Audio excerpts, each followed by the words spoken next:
नमस्कार, मैं हूं बालकृष्ण थरेजा। आप देख रहे हैं डेली लाइव। आइए शुरुआत करते हैं आज के मुख्य समाचारों की।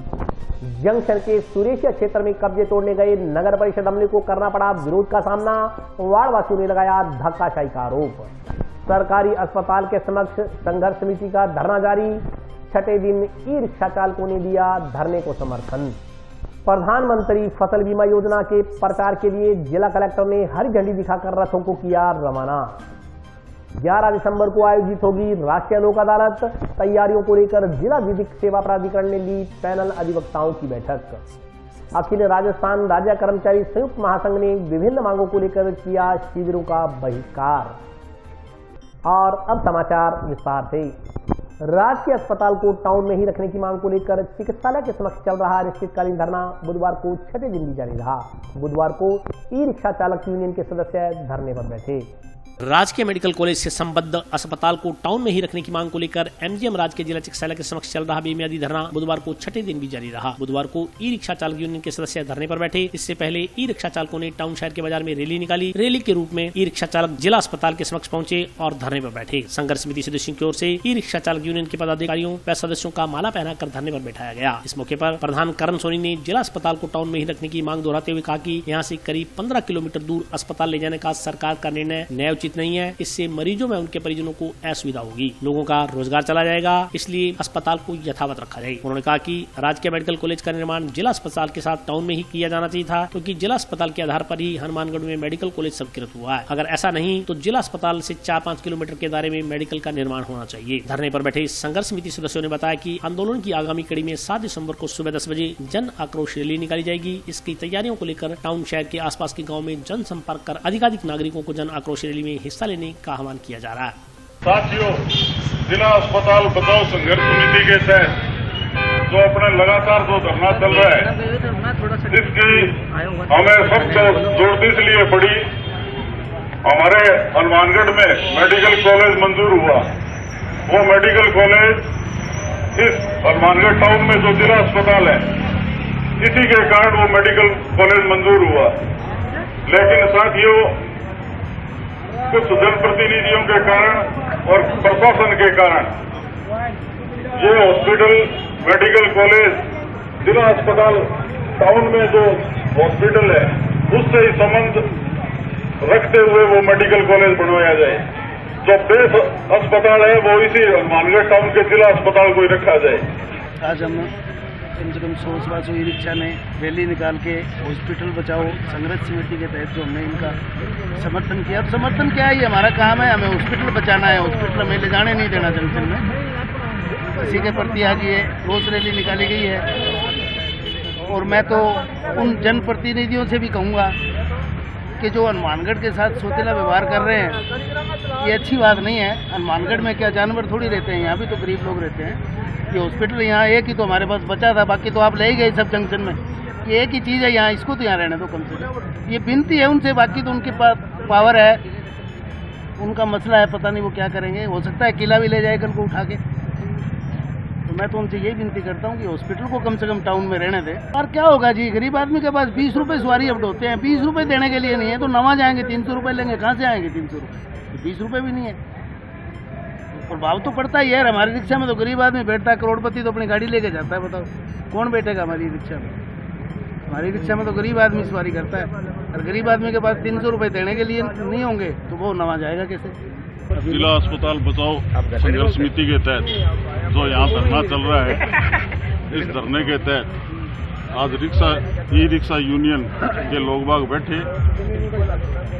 साथियों, जिला अस्पताल बचाओ संघर्ष समिति को इस धरने का आयोजन इसलिए करना पड़ा कि हमारे हनुमानगढ़ के अंदर मेडिकल कॉलेज मंजूर हुआ। वो मेडिकल कॉलेज हनुमानगढ़ टाउन में जो जिला अस्पताल है उसी के कारण वो मेडिकल कॉलेज मंजूर हुआ। लेकिन कुछ जनप्रतिनिधियों के कारण और प्रशासन की हठधर्मिता के कारण मेडिकल कॉलेज और जिला अस्पताल दोनों 9 बाईपास पर ले जाए जा रहे हैं। इसका विरोध करने के लिए इस धरने का आयोजन किया गया और मेरा सभी शहरवासियों से और हनुमानगढ़ टाउन से संबंधित जो गांव हैं उनसे अनुरोध है कि वो पूरे तन मन धन से इस संघर्ष में साथ दें। तभी इस जिला अस्पताल को यहाँ टाउन में ही रखा जाएगा। अन्यथा यहाँ रोजगार के अवसर भी समाप्त हो जाएंगे और पहले भी हनुमानगढ़ टाउन में जो भी ऑफिस थे वो पहले यहाँ से जा चुके हैं, तो यहाँ के लोगों के सामने जो रोजगार की समस्या है वो भी पैदा होगी। और सभी साथियों से मेरा अनुरोध है पूरे तन मन धन से वो इस आंदोलन में पूरा सहयोग करें, तभी हमें सफलता मिलेगी। जंक्शन के सुरेशिया क्षेत्र में अवैध अतिक्रमण तोड़ने गए नगर परिषद कर्मचारियों को वार्डवासियों के विरोध का सामना करना पड़ा। नगर परिषद मुर्दाबाद, नगर परिषद मुर्दाबाद, नगर परिषद मुर्दाबाद, नगर परिषद मुर्दाबाद, नगर परिषद की तानाशाही नहीं चलेगी, नहीं चलेगी, नगर परिषद की तानाशाही नहीं चलेगी, नहीं चलेगी। जंक्शन के सुरेशिया क्षेत्र में बुधवार सुबह नगर परिषद कर्मचारियों की ओर से अतिक्रमण तोड़ने की कार्रवाई की गई। रिहायशी मकान तोड़ने का इन मकानों में रहने वाले लोगों व वार्डवासियों के साथ कांग्रेस नेता व पार्षद पति की ओर से भी जमकर विरोध किया गया। यहाँ तक कि प्रभावित व्यक्तियों ने स्थानीय विधायक व नगर परिषद सभापति मुर्दाबाद के नारे भी लगाए। कांग्रेस नेता व पार्षद पति निरंजन नायक ने नगर परिषद पर तानाशाही करने का आरोप लगाया। साथ ही कहा कि आशियाना तोड़ने के विरोध में किए जाने वाले आंदोलन में वार्डवासियों का सहयोग किया जाएगा। नगर परिषद कर्मचारियों ने अतिक्रमण हटाने की कार्रवाई के बाद उक्त जगह पर नगर परिषद का बोर्ड लगा दिया। जानकारी के अनुसार नगर परिषद का अमला बुधवार सुबह अतिक्रमण के रूप में सुरेशिया क्षेत्र के वार्ड 59 व 60 में चिन्हित 4-5 रिहायशी मकानों को तोड़ने के लिए मौके पर पहुंचा और अतिक्रमण हटाने की कार्रवाई शुरू कर दी। सूचना मिलने पर वार्डवासियों के अलावा कांग्रेस के पार्षद पति निरंजन नायक तथा पार्षद पति रमजान खान भी मौके पर पहुंच गए तथा मकानों को तोड़ने की कार्रवाई का विरोध किया। कांग्रेस नेता निरंजन नायक का कहना था कि इस संदर्भ में मंगलवार को उन्होंने नगर परिषद सभापति से बात की थी, लेकिन सभापति ने कोई संतोषजनक जवाब नहीं दिया। उन्होंने कहा कि करीब 40 सालों से यहाँ लोग बैठे हैं, नगर परिषद इनको उजाड़ने पर तुली हुई है। नगर परिषद की तानाशाही नहीं चलने दी जाएगी। जनता के साथ मिलकर नगर परिषद की इस कार्रवाई का विरोध किया जाएगा। मैं करीबन कई सालों में रहने ला रही हूँ। मेरे 30 बाई 120 को प्लाट है, तो ए रहने ला रहा। सुबह में टेम्पू लेके निकले हो जब तो की कोनी हो, वापस मैंने कहीं फोन करियो, मेरा कोई मित्र हो गली में, वो कहते तेरे प्लाट टूटने ला रही है। फिर वापस आके देखा तो मैं सामान मेरा बाहर काटा हुआ था। उन्होंने कहा, मैंने कहा था सामान काट लो, आगे बात करते हैं। इसका मेरे को नहीं पता क्या मामला है, क्या कहानी है, क्या बात है। यहाँ रहे जी काफी सालों से कह रहे हैं हम, ये यानी बच्चों को प्लाट था, मेरे 2 लड़के हैं जी, इनके लिए मैंने लिया था कि भाई चलो एक बच्चा वहाँ रह जाएगा। कि हाँ जी, खरीदा था, कई साल पुराना है, आज का नहीं है। पानी का कनेक्शन है इसके अंदर, कई साल पुराना था। ये कमरे थे, इसके अंदर रहते थे। वो कमरा कच्चे गिर गया, बीच में मेरी माँ खत्म हो गई, मैं गाँव चला गया। वापिस आके मैं यहाँ पे व्यवस्था करने लग गया, भर्ती कराने लग गया। ये मामला सब हमारे नगर परिषद द्वारा वार्ड नंबर 59 में जो आज रहसी मकानों को आज तड़के सुबह 6 बजे तोड़ा गया, तो हम इसकी घोर निंदा करते हैं। और बड़ी ही शर्म की बात है कि हम नगर परिषद के बोर्ड में होते हुए और सरकार हमारी कांग्रेस की होते हुए भी आज हमारी जो जनता को इतने सारे लोगों ने वोट दे के हमको जिता करके भेजा है, और ये नगर परिषद जो अपनी मनमानी कर रहा है, ये बड़ी ही शर्म की बात है कि हमारे यहाँ जो लोगों के रहने के लिए जो घर है वो आशियाने उजाड़े जा रहे हैं। बिल्कुल बर्दाश्त नहीं करेंगे हम। अगर नगर परिषद से हम बात करेंगे, अगर इन मकानों को वापस नहीं दिलाया जाएगा तो हम कोई बड़ा आंदोलन भी करेंगे। सभापति जी से आज हमारी बात नहीं हुई, कल हुई थी बात।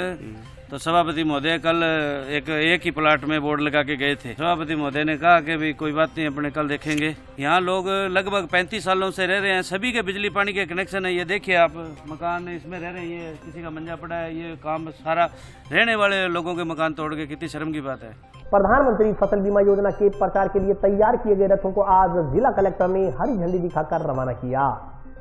प्रधानमंत्री फसल बीमा योजना को लेकर बीमा कंपनी की ओर से लगाई गई 6 प्रचार रथों को बुधवार को जिला कलेक्टर नथमल डिडेल ने कलेक्ट्रेट परिसर से हरी झंडी दिखाकर रवाना किया। साथ ही agriculture insurance company of India limited की ओर से तैयार करवाई गई बीमा योजना संबंधी जानकारी वाले पंपलेटों का भी विमोचन किया गया। इस मौके पर कृषि विभाग के उप निदेशक दानाराम गोदारा व बीमा कंपनी के जिला प्रबंधक राजेश कुमार सियाग सहित अन्य अधिकारी मौजूद रहे। इस दौरान जिला कलेक्टर ने बताया कि जिले में एग्रीकल्चर इंश्योरेंस कंपनी लिमिटेड की ओर से 6 प्रचार रथ तैयार किए गए हैं, जिसे आज झंडी दिखाकर रवाना किया गया। यह प्रचार रथ जिले की सभी 7 तहसीलों में करीब 1 माह तक भ्रमण कर किसानों व आमजन को प्रधानमंत्री फसल बीमा योजना के तहत इसके फायदे व योजनाओं की प्रक्रिया बारे जानकारी देंगे। जिला कलेक्टर ने कहा कि हनुमानगढ़ जिला कृषि प्रधान जिला है। प्रतिवर्ष यहाँ के किसानों को रबी और खरीफ की फसल में होने वाले नुकसान की एवज में बीमा के रूप में 700 करोड़ रुपए से अधिक की राशि मिलती है। यह बहुत ही लाभकारी योजना है, क्योंकि मौसम की मार के बारे में कोई भी भविष्यवाणी नहीं कर सकता। हनुमानगढ़ के किसानों के लिए प्रधानमंत्री फसल बीमा योजना काफी लाभदायक है। उन्होंने कहा कि प्राकृतिक आपदा से होने वाले नुकसान का उच्चतम लाभ दिलाने के लिए इन प्रचार रथों के जरिए किसानों को इन योजनाओं से जोड़कर जागरूक किया जाएगा। आज हनुमानगढ़ जिले में एग्रीकल्चर इंश्योरेंस कंपनी लिमिटेड की तरफ से 6 रथ रवाना किए जा रहे हैं, जो हमारे सभी 7 तहसीलों में अगले 1-1.5 महीने तक भ्रमण करेंगे और किसानों को, आमजन को प्रधानमंत्री फसल बीमा योजना के फ़ायदे, प्रक्रिया के बारे में उनको अवगत कराएंगे। मेरा मानना है कि हनुमानगढ़ ज़िला कृषि प्रधान ज़िला है और प्रतिवर्ष यहाँ के किसानों को रबी और खरीफ का मिला करके और 700 करोड़ से भी अधिक पैसा बीमा जो के रूप में मिलता है। जो फसलों का नुकसान होता है उसके एवज में किसानों को इसका लाभ होता है। ये बहुत ही लाभकारी योजना है और चूँकि मौसम की मार के बारे में कोई भी भविष्यवाणी नहीं कर सकता, तो हनुमानगढ़ के किसानों के लिए ये योजना बहुत ही अच्छी है। रबी 2021-22 जिसके तहत मुख्य रूप से सरसों और गेहूं की फसल अपने ज़िले में होगी, इसके अलावा तारामीरा, जौ और ये भी अधिसूचित फसलें हैं। तो मेरा आपके माध्यम से ये किसानों से अनुरोध है कि जो भी फसल बोएं अपने बैंक को अपडेट करें, समय पर ये सुनिश्चित करें कि उनका प्रीमियम कट रहा है। और अगर कोई किसान नहीं भी चाहता है कि मैं बीमा नहीं कराना चाहता हूँ, तो उसके पास ऑप्ट आउट करने की भी सुविधा उपलब्ध है। तो मैं समझता हूं कि इन रथों के माध्यम से इस योजना का अधिकतम प्रचार प्रसार होगा। जिला प्रशासन का कृषि विभाग और कंपनी के साथ, बैंकर्स के साथ मिलकर के लगातार ये प्रयास है कि किसानों के जो पुराने मुद्दे फसल बीमा के बारे में लंबित थे वो हमने सुलझाने के प्रयास किए हैं। कुछ मामले राज्य स्तर और राष्ट्रीय स्तर पर भी पेंडिंग है, लेकिन बार बार मॉनिटरिंग और समन्वय और कम्युनिकेशन के माध्यम से हम ये प्रयास कर रहे हैं कि किसानों का जायज़ हक मिले और जो खेती है उसमें जो उनके मुद्दे हैं उनका फसल बीमा से संबंधित उनको अधिकतम लाभ प्रदान करें। प्रधानमंत्री फसल बीमा योजना के अंतर्गत जिला हनुमानगढ़ में आज सम्मानीय जिला कलेक्टर महोदय द्वारा झंडी दिखा करके रथों को रवाना किया गया है। ये पूरे ज़िले में 6 रथ हैं जो 7 तहसीलों में प्रचार प्रसार करेंगे योजना का, और सभी तहसीलों में एक रथ रहेगा। टिब्बी और संगरिया तहसील का मिलाकर के एक रथ है। इसका मेन उद्देश्य ये है कि फसल बीमा योजना जो है, इसमें हालांकि 6-7 साल हो गए इस प्रधानमंत्री फसल बीमा योजना को लागू हुए, 2016 से लागू हुई, लेकिन फिर भी किसी न किसी स्तर पे, बैंकर्स के लेवल पे, विभाग के लेवल पे, बीमा कंपनी के लेवल पे, किसानों के लेवल पे इसमें इतनी मिस्टेक्स आती है, इतनी गलतियाँ आती है कि फिर हमारे लिए उन मुद्दों को सॉर्ट आउट करना बहुत मुश्किल हो जाता है।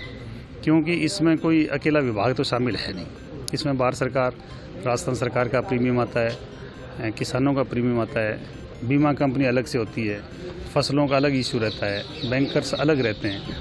तो इसमें जो उद्देश्य है वो ये है कि इस योजना को इतना पारदर्शी कर दिया जाए, हर किसान को घर घर जाके समझा दिया जाए, क्योंकि ये एक ऐसी चीज़ है कि यदि इसमें किसी भी लेवल पे मिस्टेक हो गई, फसल के नाम पे मिस्टेक होगी, पटवार मंडल के नाम पे मिस्टेक होगी, या कोई भी गलती यदि किसी भी लेवल पे होगी, उसके बाद में उसका क्लेम यदि बनता भी है तो उसको भुगतान नहीं होता। और ये बहुत बड़ी योजना है ज़िले के लिए। ये मान लो कि जब से प्रधानमंत्री फसल बीमा योजना लागू हुई है 2016 में, तब से हनुमानगढ़ ज़िले को लगभग 2500 करोड़ रुपए, आप अंदाज़ा का लगा सकते हो कि एक ज़िले के लिए 2500 करोड़ रुपए किसान के लिए क्या मायने रखती है। और जहाँ तक मुझे आइडिया है कि हनुमानगढ़ ज़िला एकमात्र ज़िला है राजस्थान में जिसको सबसे ज़्यादा किसानों को क्लेम का वितरण किया गया है। शहर में विचरण कर रहे आवारा बंदरों के आतंक से टाउन क्षेत्र के लोग बेहद परेशान हैं। परेशान लोगों ने वन विभाग से बंदरों को पकड़कर जंगलों में छोड़ने की मांग की है। शहर के कई स्थानों पर खुलेआम विचर रहे बंदरों ने इन दिनों आतंक मचा रखा है। बंदरों के आतंक से आमजन खासा परेशान है। टाउन के गली मोहल्लों में दर्जनों आवारा बंदर इधर उधर उछल कूद मचाते हुए नजर आ रहे हैं। यह बंदर आमजन को नुकसान पहुंचाने के साथ साथ घरेलू सामान को भी नुकसान पहुंचा रहे हैं। मुख्य मार्गों पर आने जाने वाले लोगों को भी अपने पंजों से कई बार घायल कर चुके हैं। बंदरों के हमलों से पीड़ित कुछ लोगों ने बताया कि पिछले 20-25 दिनों से शहर में आवारा बंदरों की भरमार है। यह बंदर प्रतिदिन घरों में घुसकर उछल कूद मचाते हुए सामान बर्बाद कर रहे हैं। पीड़ित लोगों ने वन विभाग से इन बंदरों को पकड़कर फाटक में दिए जाने की मांग की है। मेरे दुकान है, यहाँ पे 10-15 बंदर है, रोज के नुकसान करते हैं। कभी क्या तोड़ देते, कभी क्या तोड़ जाते हैं, दुकान खोलने नहीं देते, काफी नुकसान करते हैं। इनको भगाते तो फिर पीछे आ जाते हैं, फिर मारने के लिए, खाने के लिए काटते हैं। वहाँ खरोंच वगैरह मारी है, कपड़े फाड़ जाते हैं, खरोंच वगैरह पाइपें तोड़ जाते हैं, टंकी के ऊपर की सारी लाइट के तार तोड़ जाते हैं। 10-12 बंदर है, झुंड में रहते हैं। ये कि इनको यहाँ से ले जाया जाए या भगाया जाए। हमने कई बार बोला था, सामने मार्केट कमेटी में फुटरेन में इन्होंने करवाई होगी। हर अड़े रोड पे जाता ही बंदर लोग जाए, रोड क्रॉस करते बंदर 8-10 के बीच में नुकसान तार काट दे, कोई भी बिजली पानी की पाइप तोड़ दे, ऊपर तो जगह निशान कर दिया। आम आदमी निकलन कौन दे, पकड़ ले बीच में, घर बढ़ जाए, कई बार उठ जाए, सामान न ले जाए, किवाड़ बंद कर ले अगला। वन विभाग कोई कौन दे, वन विभाग कहे पटाखा बजाओ तो ले जाएगा। मैं पटाखा बाजार भी तक लिया, पटाखा बजा दिया, बस 5 मिनट चले जाए, 5 मिनट बाद में वापस 10-15 मिनट। यहाँ पर बंदर बहुत ही तंग कर रहे हैं। ये बंदर है, ये कम से कम 15 के करीब बंदर है। ये 15 के करीब है।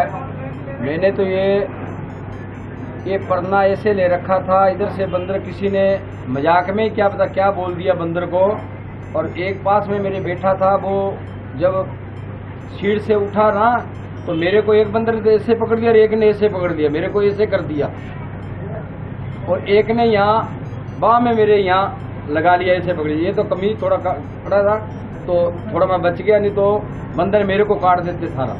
और भी नुकसान बहुत करते हैं। कोई खाना रख देता मजदूर तो वो टिप्पन टापन वो खड़ा लेते हैं, कोई और भी कोई भी चीज रख दी तो बंदर छोड़ते नहीं है। हर बंदा कोई और छेड़ देता है, यहाँ भोला सोना आदमी तो दूसरे बंदों को जाके पकड़ लेते हैं। वो तो आगे इनको जल्दी से जल्दी पकड़े और इनको वहाँ ही वन विभाग में ले जाएं।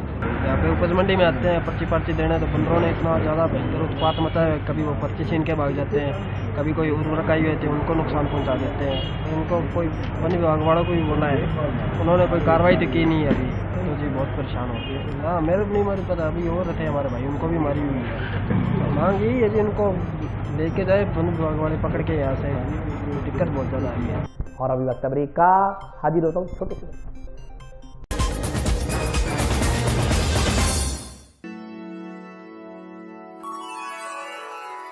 यूं तो कई बार मुझे हंसते देखा है, पर ये हंसी कुछ और है।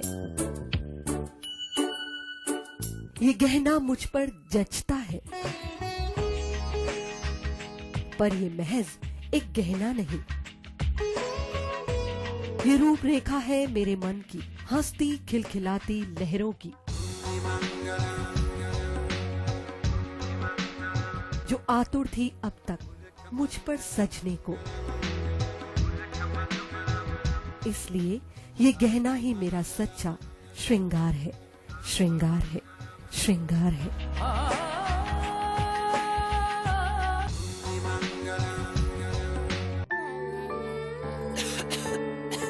दीदी ये देखो,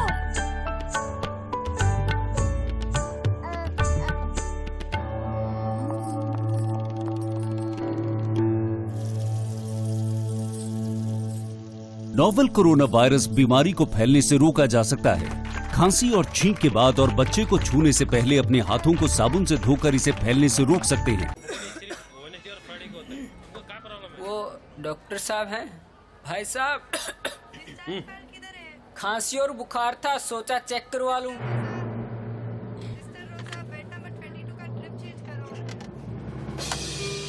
नोवेल कोरोना वायरस बीमारी को फैलने से रोका जा सकता है। बुखार के साथ खांसी और छींक होने पर तुरंत नजदीकी हेल्थ क्लिनिक या केंद्र जाएं। ब्रेक के बाद स्वागत है। आइए नजर डालते हैं अगले समाचारों पर। अखिल राजस्थान राज्य कर्मचारी संयुक्त महासंघ से संबद्ध कर्मचारी बुधवार को प्रशासन, शहरों एवं गौ संघ अभियान के शिविरों का बहिष्कार कर धरने पर बैठ गए। इनकलाब जिंदाबाद, जिंदाबाद, जिंदाबाद। कर्मचारी एकता जिंदाबाद, जिंदाबाद, जिंदाबाद। कर्मचारी एकता जिंदाबाद, जिंदाबाद, जिंदाबाद। इनकलाब जिंदाबाद, जिंदाबाद, जिंदाबाद। पुरानी पेंशन व्यवस्था बहाल करने, संविदा कर्मचारियों को नियमित करने, वेतन विसंगतियां दूर करने सहित 15 सूत्री मांगों को लेकर अखिल राजस्थान राज्य कर्मचारी संयुक्त महासंघ के बैनर तले जिले भर के उपखंड कार्यालयों में कार्यरत कर्मचारी बुधवार को प्रशासन, शहरों, गाँव के संघ अभियान के शिविरों का बहिष्कार कर धरने पर बैठ गए। अखिल राजस्थान राज्य कर्मचारी संयुक्त महासंघ की प्रांतीय संघर्ष समिति के आह्वान पर कर्मचारी लगातार 3 दिन तक शिविरों का बहिष्कार कर उपखंड कार्यालयों पर धरना प्रदर्शन कर विरोध जता रहे हैं। जिला मुख्यालय पर भी कर्मचारियों ने जिला कलेक्ट्रेट के समक्ष धरना देकर विरोध दर्ज करवाते हुए सरकार से मांगे पूरी करने की बात रखी। इस मौके पर जिलाध्यक्ष जानी ने बताया कि महासंघ की प्रांतीय संघर्ष समिति के आह्वान पर जिले के सभी उपखंडों पर प्रशासन शहरों में प्रशासन गाँव के संग अभियानों के शिविरों का बहिष्कार कर कर्मचारियों की ओर से धरना प्रदर्शन किया जा रहा है। महासंघ की ओर से 15 सूत्री मांग पत्र से राजस्थान सरकार को अवगत करवा दिया गया है। यदि मांगों पर सकारात्मक कार्रवाई नहीं की गई तो आंदोलन को तेज किया जाएगा। महासंघ उपाध्यक्ष प्रेम कुमार ने बताया कि कार्मिकों का वेतन 26,000 रूपए निर्धारित कर 7वें केंद्रीय वेतनमान के सभी परिलाभ लागू करने, नवीन पेंशन नियम 2004 को समाप्त कर पूर्ववर्ती व्यवस्था पुनः लागू करने, प्रोबेशन में पूर्व की भांति नियमित वेतनमान देने, राज्य कर्मचारी बोर्ड, निगम, पंचायती राज एवं स्वायत्तशासी संस्थाओं के कार्मिकों को सेवा काल में 5 पदोन्नति के अवसर देने एवं समयबद्ध पदोन्नति नहीं होने की स्थिति में 7, 14, 21, 28 एवं 32 की सेवा पर पदोन्नति के पद का वेतनमान स्वीकृत करने की मांग की गई है। आज के धरने पर विमला कुमारी, कृष्ण कुमार, योगेंद्र कुमार, काशीराम बागड़ी, मेनपाल लोहिया, संतोष स्वामी, दुर्गा रानी, संदीप कुमार, विजय कुमार, विनोद कुमार, सुखदेव सिंह, अनिल कुमार सहित अन्य कर्मचारी मौजूद रहे। अखिल राजस्थान राज्य कर्मचारी संयुक्त महासंघ के प्रांतीय नेतृत्व के तहत आज हनुमानगढ़ जिले के समस्त उपखंडों पर कैंपों का बहिष्कार कर धरना प्रदर्शन किया जा रहा है, जिसमें हमारी 15 सूत्री मांग पत्र राजस्थान सरकार को दिया गया है। जिनमें प्रमुख मांगे हैं पुरानी पेंशन व्यवस्था बहाल की जाए और संविदा कर्मचारियों को नियमित किया जाए, वेतन विसंगतियाँ दूर की जाए, 9, 18, 27 की जगह 8, 14 वाला वेतनमान लागू किया जाए और ठेका पर बंद किया जाए। इस तरह से हमारी 15 सूत्री मांग पत्र सरकार को दी गई है, जिनके विरोध स्वरूप हमने आज धरना प्रदर्शन आज राजस्थान में लगाया। 3 दिन का धरना प्रदर्शन। कर्मचारी महासंघ के जहाँ जहाँ हमारे कर्मचारी हैं वहाँ सभी जगह हमारे द्वारा, चाहे शहरी क्षेत्र है चाहे ग्रामीण क्षेत्र है, 1 तारीख, 2 तारीख और 3 तारीख 3 दिन के लिए ये शिविरों का बहिष्कार किया गया है और इसके अंदर लगभग सारे शिविर अभी हमारी सूचना आ रही है कि फलों पर बिल्कुल। जंक्शन की रेलवे लोको कॉलोनी स्थित मदरसा इस्लामिया मोइनिया सेकेंडरी स्कूल में विद्यार्थियों को स्कूल बैगों का वितरण किया गया।